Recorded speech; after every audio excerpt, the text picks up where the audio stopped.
Be open to new ideas. That's what Joanna de Angelis says in the book Happy Life that Yasko just read. It's very important for us to be open to knowing Jesus in a different way. What do I mean by that? Well, we might know Jesus on the cross, the crucified Jesus, and we'll talk a little bit about that today. But it's time for us to learn the more in-depth Jesus, a Jesus that is more closer to our hearts. And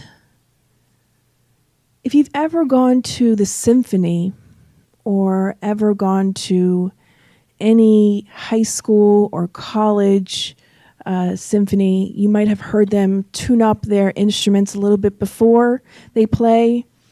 I actually think it's very beautiful, that part where they're tuning it, where they're beginning to tune in all together. I think it's very pretty, even though it's not supposed to be music, really. However, with that being said, when we talk about Jesus, we really wanted everyone to elevate their minds a little bit more, so we felt that through song, through music, that can help us elevate our minds a little bit more. So, but before I play this song for you, I wanted to explain a little bit about the song and what it means to us.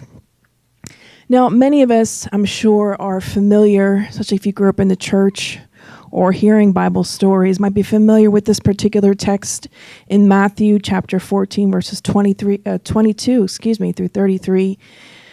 And I can read the whole long text for you as well, which is pretty long. See, there you go. Need to go back.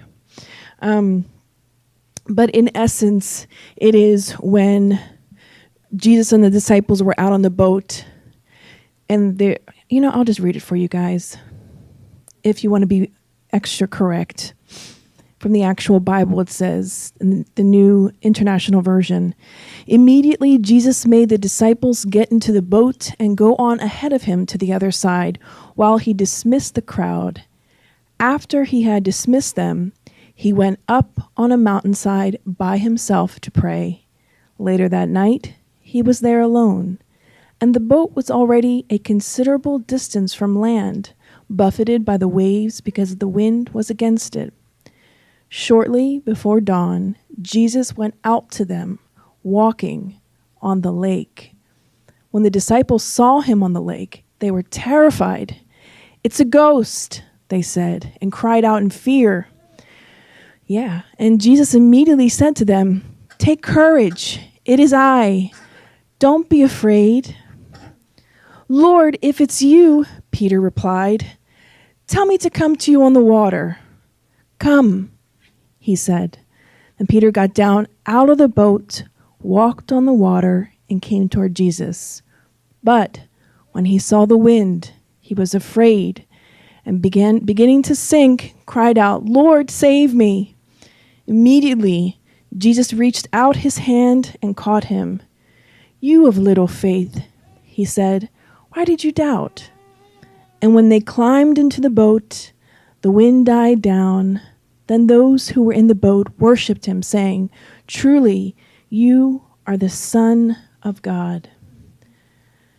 This is a beautiful story that in so many ways, in a poetic way, still happens every day, where Jesus is inviting us to come out into the water. It's scary, we're afraid, we might sink, but we must have faith. So there's a song called "Oceans Where Feet May Fail" by a Christian group called Hillsong. And the words are very beautiful and always remind me of this particular text when Jesus calls Peter out to the ocean. So I'm going to play a little song here. Can someone grab the light for me or get the light? Thank you, Alba.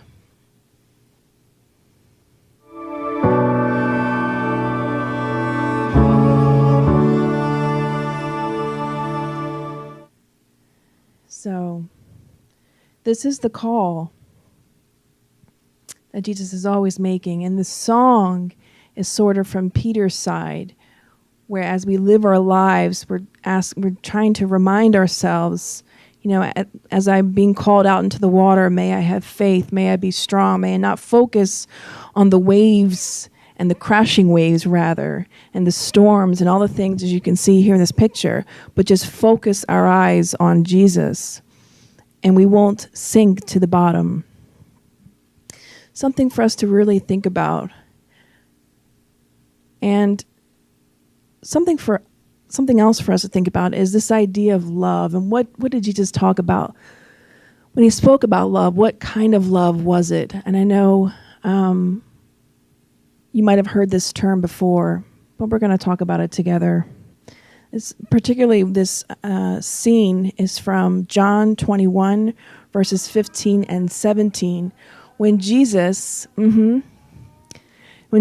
asked Peter, "Do you love me?" Now, the Greek word phileo means brotherly love, which is different from agape love, which is the kind of love that we're going to be referring to throughout our talk here today.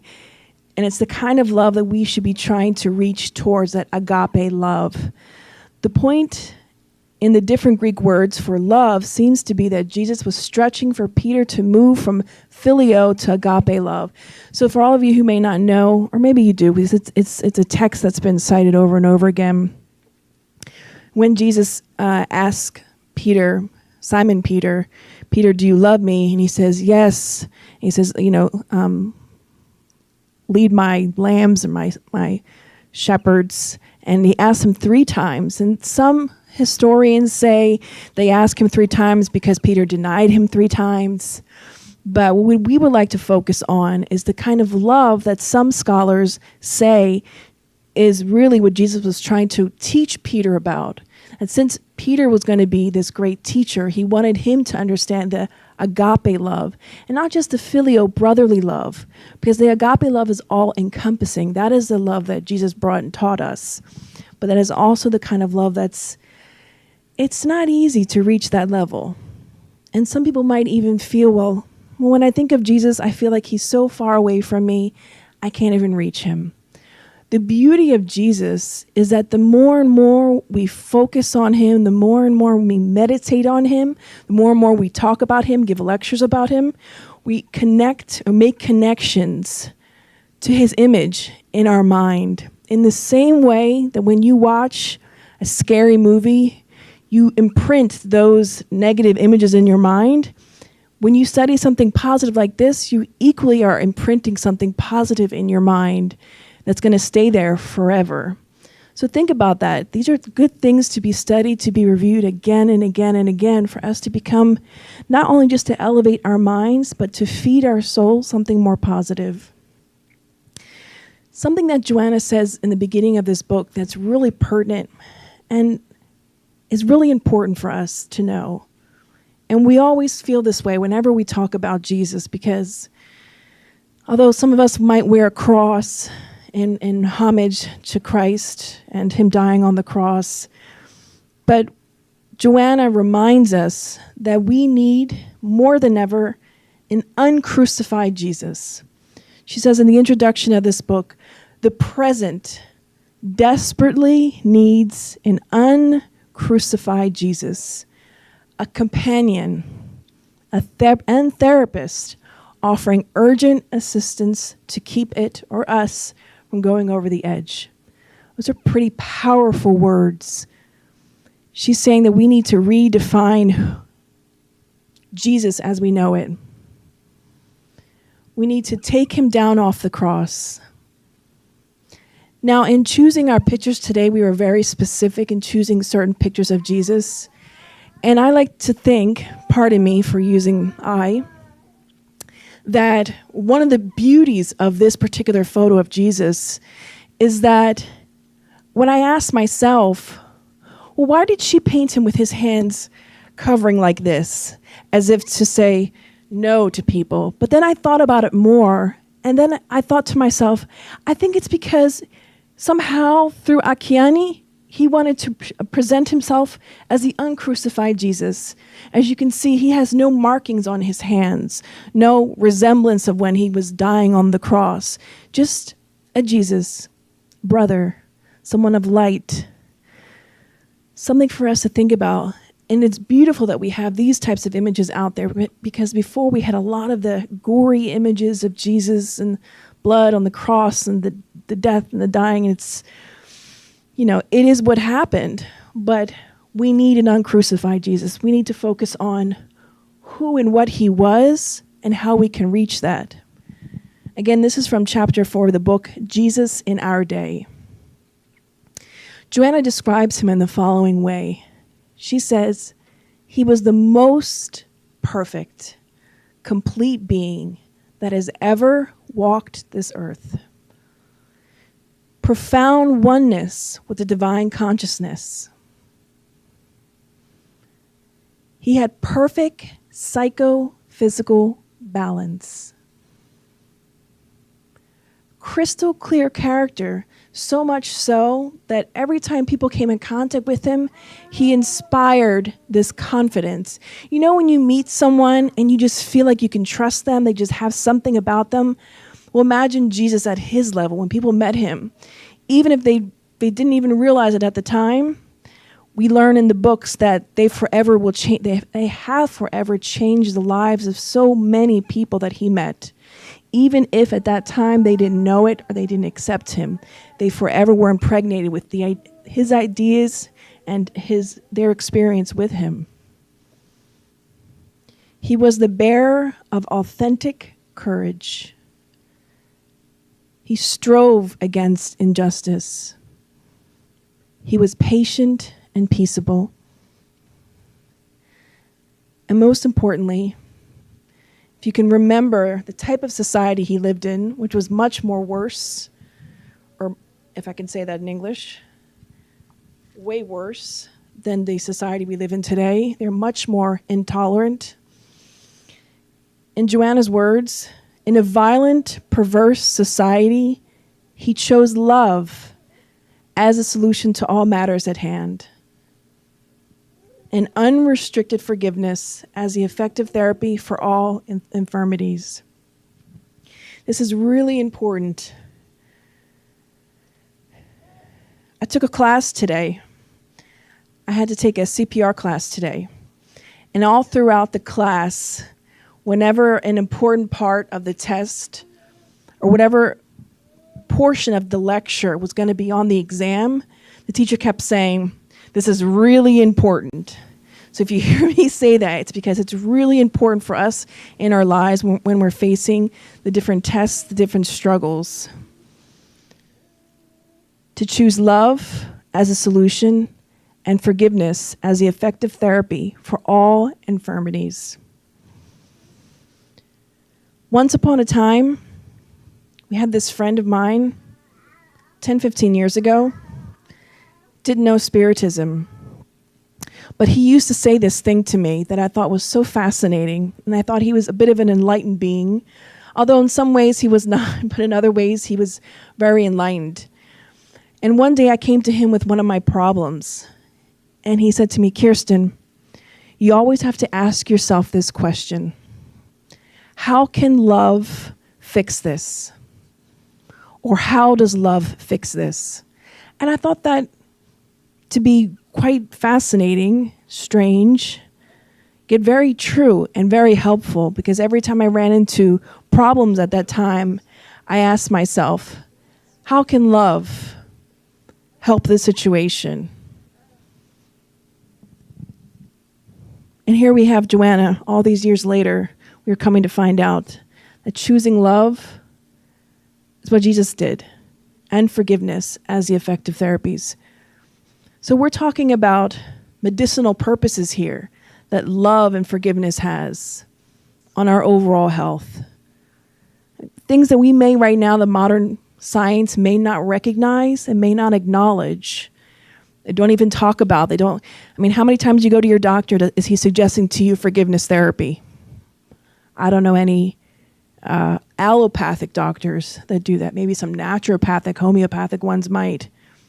But even the ones that I've known, very few have actually recommended love therapy or forgiveness therapy.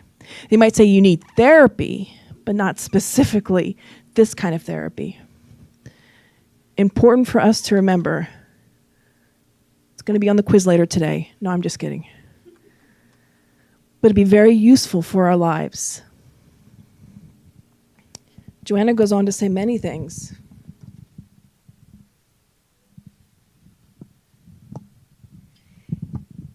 about his forgiveness.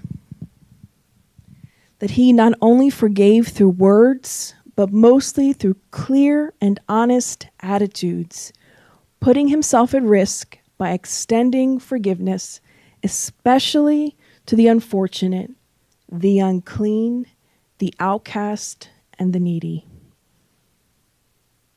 Let's read that again. He not only forgave through words, so he didn't just say, "Oh, I forgive you," or "I forgive him,"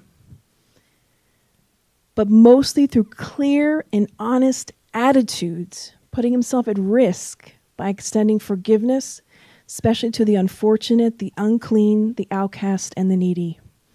Because this book is entitled Jesus in Our Days, Jesus Nowadays, who would be the unfortunate, the unclean, and the outcast, and the needy in our society today? It's not a rhetorical question. I actually want someone to answer that. Who are the outcasts and the needy and the unclean? Who are they? It depends of the point of view, of course. But talking about the United States, the LGBT community, mental health community, single mothers, women,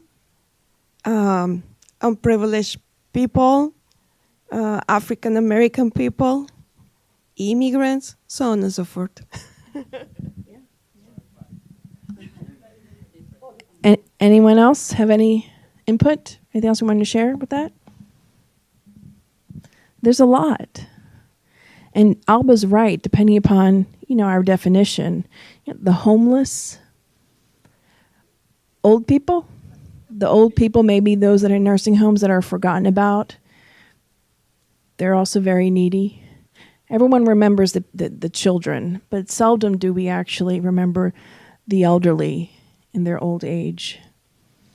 She goes on to say, he never submitted to the damaging conventions of race, ideology, party, or religion in detriment of unprejudiced and all-encompassing love for all. I'm going to read that again because that is pretty powerful. Jesus never said, I'm a Christian, I'm a Buddhist, I am a Catholic, I'm a this, I'm a that. He never pronounced those words.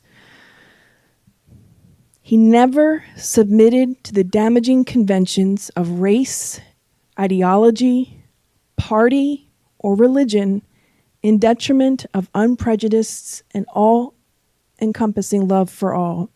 That's not to say that choosing to be a particular religion or believe or follow a certain belief is wrong. What we're simply just saying is Jesus never professed one or the other because he wanted to be all-encompassing. He wanted to show love for all. Does that make sense? And he, as Joanna said, he didn't just talk the talk. He walked the walk. We know this. There are a lot of the stories, a lot of the stories about him, the healings that he did, openly, some not so openly. The parable of the Good Samaritan. For love's sake, he chose a despised Samaritan as a symbol of solidarity. Why did he choose a Samaritan when he told this parable? If we were to bring this to nowadays, probably using maybe one of Alba's, one of her examples of outcasts, why do you think he did this as a symbol of solidarity? Oh, hold on. At his time, being a Jewish, there was a big problem between the Judea and the people, the Jewish and the Samaritan. The Samaritan was not even allowed to their places and not considered good people. So he had to choose the Samaritan to show they have their values. What the Jewish people had is all prejudiced. and vice versa, of course. They also had a prejudice against the Jewish. So if he was in the other side, he would give other examples. But it's because they had all the problems, historical problems. Anyone else? He really was trying to illustrate. If he were doing this nowadays, we could say that maybe he would have an immigrant or maybe an African American to show people that anyone can do good. And to also allow us to be connected to one another. Last week we talked about Jesus and his humanness, his humaneness. And this is one of the things that he did. He wanted to illustrate to people and connect people. He was a connector. He was a peacemaker. He was the bridge. Joanna goes on to say, for love's sake, he freed a wayward woman by removing her guilt complex. For love's sake, he assisted the Syro-Phoenician foreigner who asked his help with her daughter's humiliating infirmity. I know if a lot of you are familiar with this. I think this is in Mark 22, I believe. Actually says it right here. Where Jesus was entering a house. Mark 7, verse 24. That was close, sort of. Where Jesus was entering a house that he didn't want to be known that he was there, but you can't hide a light like Jesus, obviously. It's like Divaldo or Chico, not saying that they were Jesus, but imagine them trying to go into a house inconspicuously, but everyone would see them and flock to him. So, of course, that's exactly what happened. This particular woman runs up to him and just says, Jesus, please help me. I have this daughter who's sick. And through her faith alone, her daughter, however many miles away she was healed. And what Spiritism would call an obsession, because they said there was a demon inside her. So for love's sake, for the sake of love, he did all those things. He healed people, the broken ones, the outcasts, and he accepted everyone. His heart and his hands were filled with love. Always. I'm going to read a small passage to you. The full passage. His heart and hands were filled with love to strew it over the downtrodden, whether a tax collector, an adulteress, a prodigal son, an impoverished widow, or a mourning mother. Love was always on his agenda. Let's stop at that thought. Love was always on his agenda. How many of you make to-do lists? I do. Okay, at least 50% of the room. I have to make to-do lists because otherwise I lose track of all the things I have to do, both in my professional life and my personal life. It's too much stuff going on.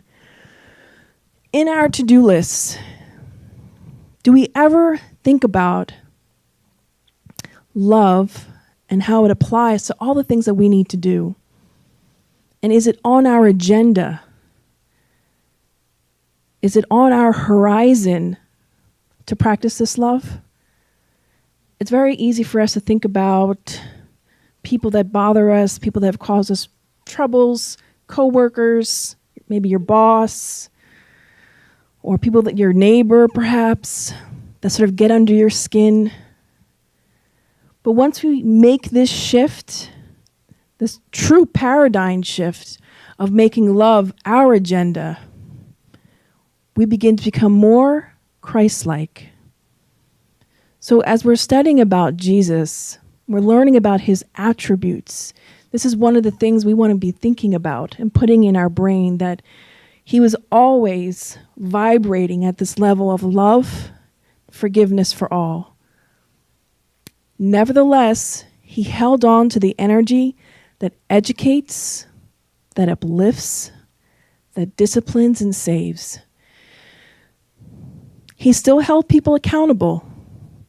When he told that woman, get up, where are your accusers? Go and sin no more. He was educating her. Don't keep living that life you were living. Go and start a new life. Did many people that were healed go live a new life?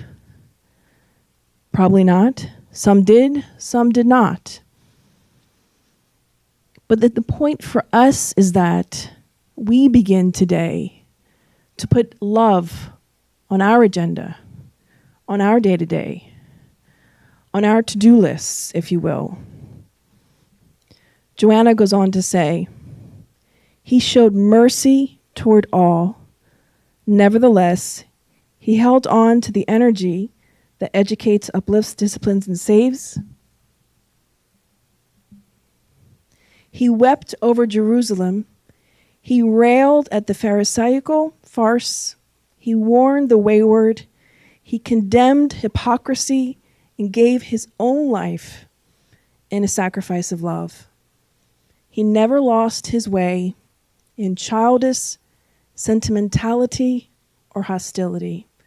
Let's stop there for a minute and think about those words and ask ourselves, have we ever lost our way through childish sentimentality or hostility? Have we ever got so wrapped up in our own self, in our anger, in our, what Joanna de Angelis in the book Happy Life says when she talks about overly sensitive? Because it's one thing to be sensitive, because we are all sensitive beings. You know, we all have this capability to sense beyond the five senses. But have we ever found ourselves lost in that way? Jesus never did. Now you might be thinking, well, I'm not Jesus. I'm not perfect. I'm gonna have my hang-ups here and there. Well, if we put love on our agenda, most importantly, self-love. Self-love is so important that it's impossible almost it is impossible to give to others what you can't give to yourself. That's why in that conversation in the beginning of our text, in the beginning of our talk today, in the text where Jesus asks Simon Peter, do you love me? There are some scholars, and recently we heard a talk about this, that say maybe the translation might be, it was a conversation Yasko and I were having about Juan Danilo's talk recently at the Congress and an event we recently went to in New Jersey, where Dr. Danilo was talking about this very passage, and that perhaps the correct translation would have been that Jesus would have asked Peter, do you love yourself? Peter, do you love yourself? Peter, do you love yourself? Because he was to go out and live the gospel and teach it to his lamb. But how could he if he didn't have this self-love? Would have been impossible. It was a reminder from Jesus. So he asks us this question right now, from where he is, somewhere in the sun probably, perhaps visiting another galaxy, but still vibrating for us, caring about us, loving us. He asks us, do you love yourself?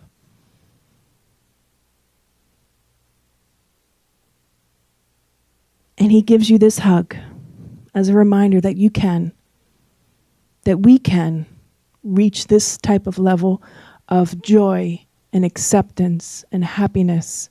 It's what we're destined for. Believe it or not, when we look at the news, we might think otherwise. When we look at the rates of suicide and diseases, but we are all destined for happiness. We just need to make a paradigm shift in how we view illnesses, mental illnesses, physical illnesses, and look at them through the lenses of love and see that all of life is educating us. And that Joanna is asking us, and she's calling us, just like Jesus called Peter. Come out to the water, have faith, and walk with me. I know it's scary, but you can do it.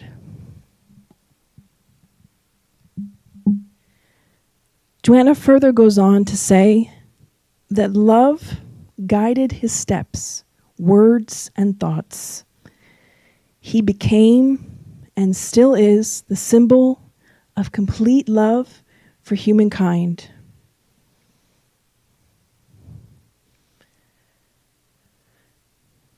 Can we imagine our lives, living our lives with love guiding every step? And think about your to-do list. Now, some of those things might be a little bit mundane, feed the cat, walk the dog, pay your bills.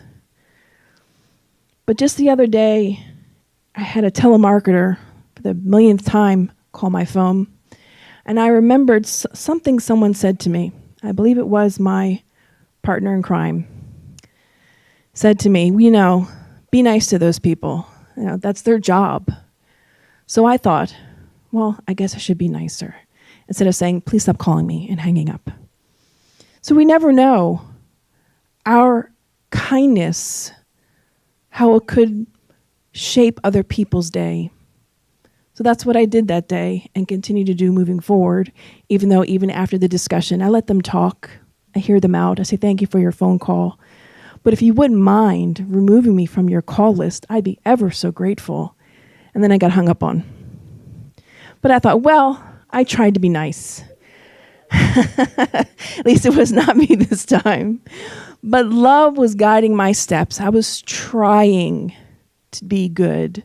I was trying. And that's all, like in the Gospel according to Spiritism, the chapter called The Good Spiritists.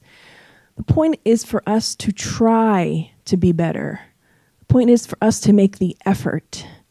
We aren't trying, and even I should say, if you aren't failing, then you aren't trying, because inevitably, we're going to fail at some things. We're going to, hit our head on the floor.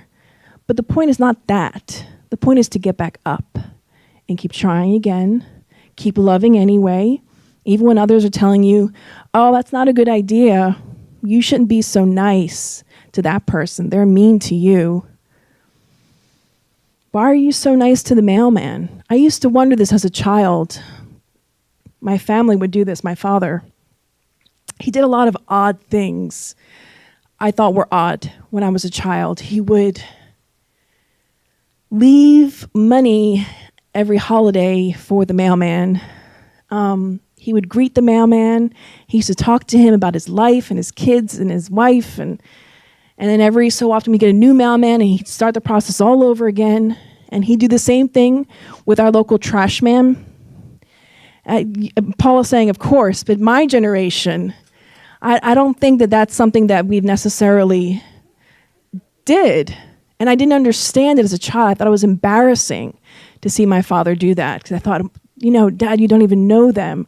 Or we would be in the store. We would be in a store called Chap. I think there might be one here in Maryland that I've seen.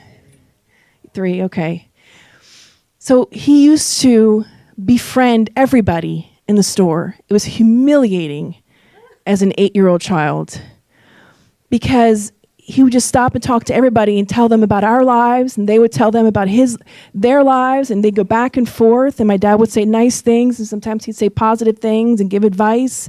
And I used to think this, we're at the supermarket, Dad. We're here to buy milk and bread. Why are you preaching to a random guy who's buying Cocoa Puffs?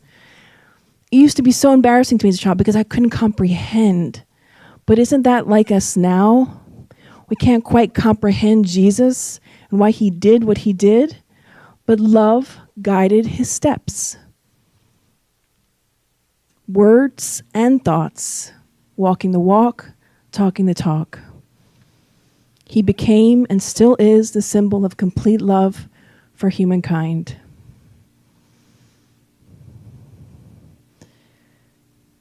And I'm sorry to say that this is the end of our talk. But I did want to open up for comments or questions, but there might not be many questions. But if you have a comment about a particular part of the text, we can even go back on something that Joanna said, on how Jesus lived his life, utilizing every opportunity. And they say, by the way, that perfect spirits and highly evolved spirits don't waste time.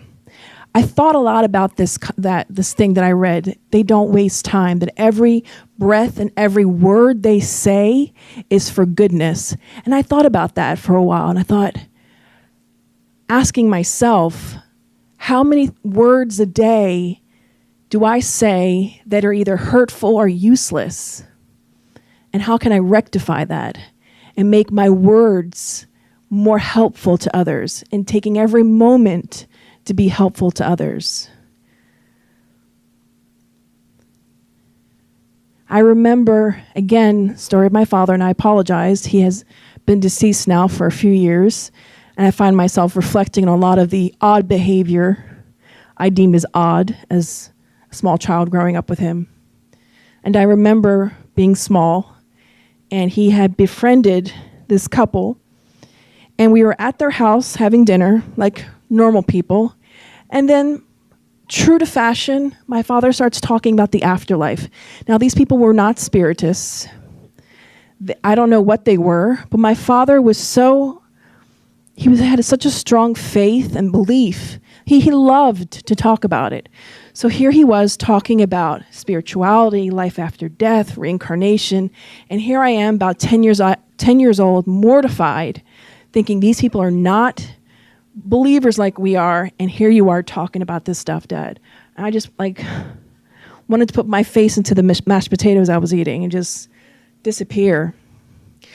But why this story always stuck with me was because the week after that, that man died of a massive heart attack, in layman's terms. He died. And I always thought, they never knew. They might have never heard of or had the opportunity to learn or be prepared for life after death had my parents not been there, and had spent most of that evening talking about life after death, reincarnation, why people die, why we come back. It was a random dinner. Supposedly, he was inspired. So love was his guide. Daniel has a comment.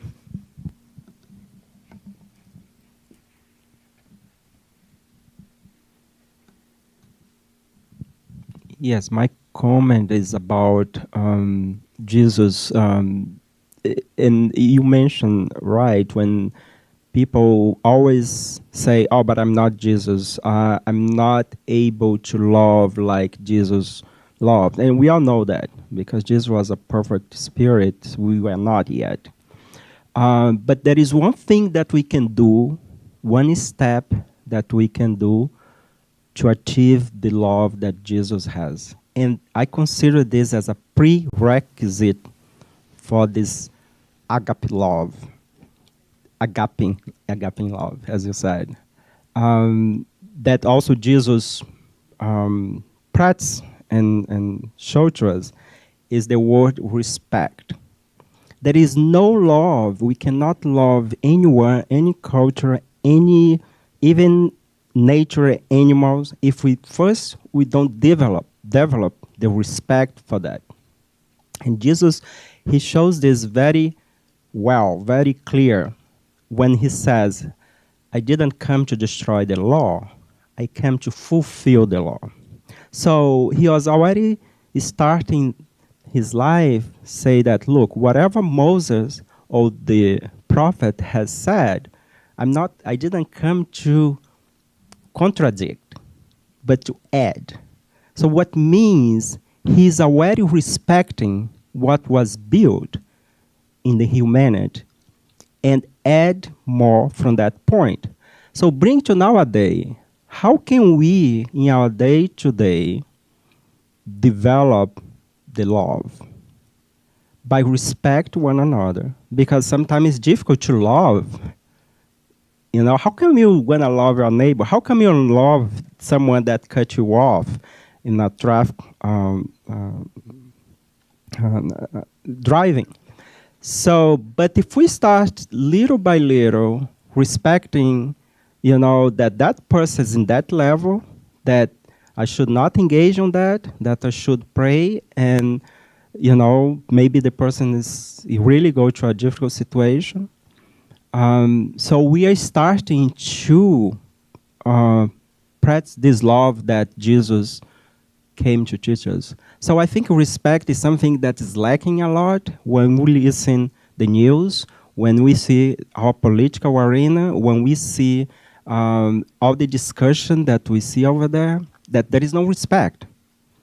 You see school student is not respecting the teachers. So how come we're going to become adult? These children are going to become adults, is going to respect other culture, other people.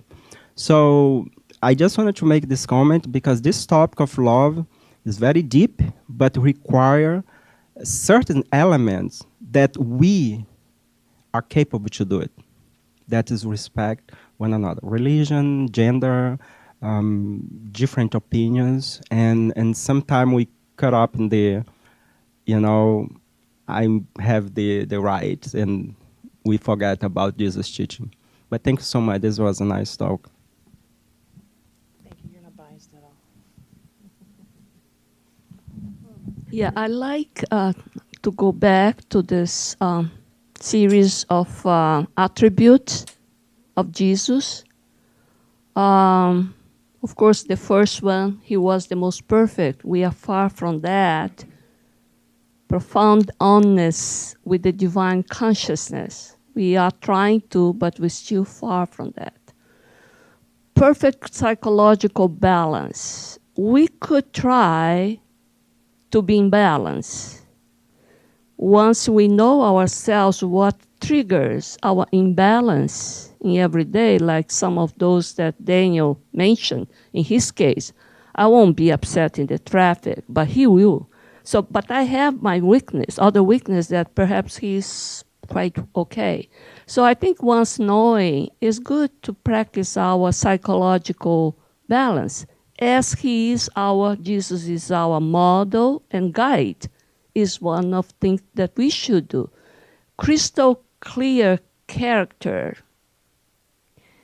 Perhaps it's not so crystal, but we can try to have the clearest character in our relationship, not to try to, darken, not to try to mess up when we can we see already that we could do better.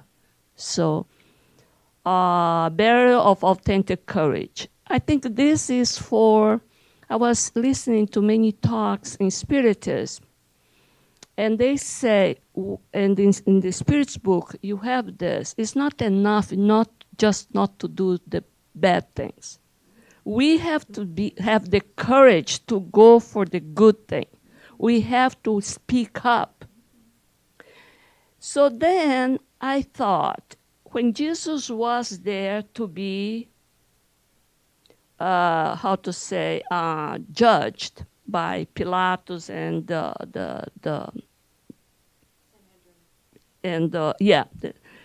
and they asked if Barabbas or him. How could happen that thing? If a couple of hours before, one day before, they were all for Jesus. What kind of crowd was that? One that was before, cheering for him, grateful to him for all what he has done for that community of all the outcasts. How could 24 hours later, is a different crowd, or we are not strong enough to hold to our courage to speak up? I can't understand what happened there, What were those people compared to the other ones, the thousands that follow him? So it's lack of courage, because We should have some gratitude, but we were afraid to speak up. The mother of Barabbas was there in the crowd. He was the weak. Some few women that were there said, no, choose Jesus. Because she had asked a little bit before to Jesus, save my son. And he had asked, who is your son? And she had to confess 3 times he asked that she had abandoned that baby in the forest. And he was caught up by the bad man and became one of those. And she said to him, but it was not his fault. It was my fault that I abandoned him. And he was raised by this bad man. But he's not a bad man. And Jesus said, I will save your son. But when she saw the injustice, she said, but not this way. I don't want you to save my son this way. But with a few voices. So I think for us, for me, as a spiritist, I have, or any other faith, I should speak up courageously, and not just avoid to do bad things. I think that list is beautiful.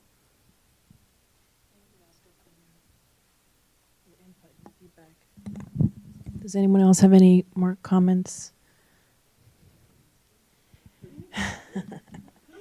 It wouldn't be a talk without you speaking. As Yasko was talking, I see what she was discussing as a model for current times, where we have people appearing to be enthusiastic about a leader, and then when stuff happens, nothing is said. It's that silence that really is speaking more loudly than the words. So the line that struck me in this chapter, he not only forgave through words, but mostly through clear and honest attitudes, putting himself at risk. And it's true. It is risky. Because you could be the only one in the office or the only one in the setting. So courage is where we keep cycling back to. And his formula here towards the end of this chapter is love guided his steps, words, and thoughts, which is what you were saying.